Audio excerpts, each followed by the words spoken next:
हर रोज सूरज और सिया अपने अपने गांवों से गायें लेकर जंगल जाया करते थे। सूरज आता था पूरब की पगडंडी से और सिया आती थी पश्चिम की नदी के किनारे से।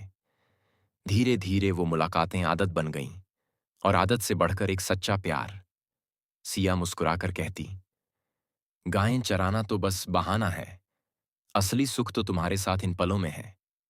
सूरज हंसते हुए जवाब देता, तुमसे बात करके लगता है जैसे जंगल भी मुस्कुरा रहा हो।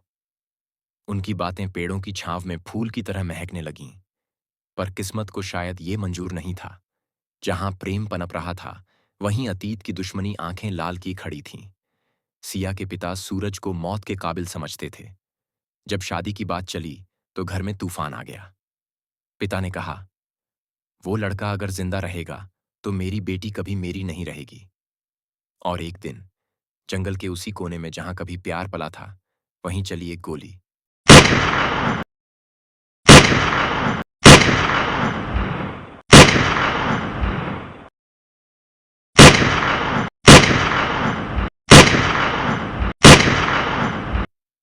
लेकिन वो सूरज को नहीं लगी, जाकर सिया को लगी।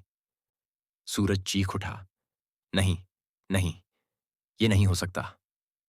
उसने सिया को बाहों में लिया। उसकी धड़कनें टूट रही थीं। तभी सूरज ने कांपते हाथों से अपनी जेब से वही बंदूक निकाली और सिया को आखिरी बार देखकर कहा, सिया, तुम बिन ये जीवन अधूरा है, मैं आ रहा हूं। और फिर खुद को भी गोली मार दी। कुछ ही पल में दोनों प्रेमी लहूलुहान होकर जमीन पर गिर पड़े। एक दूसरे की बाहों में, एक दूसरे की धड़कनों में समा गए।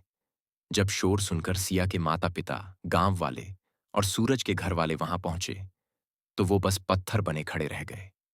न आंखों से आंसू निकल रहे थे, न शब्द मिल रहे थे।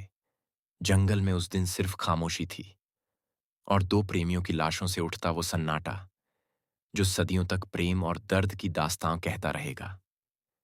इस कहानी की सीख समाज को प्रेम को पाप की तरह नहीं, एक पवित्र भावना की तरह देखना चाहिए।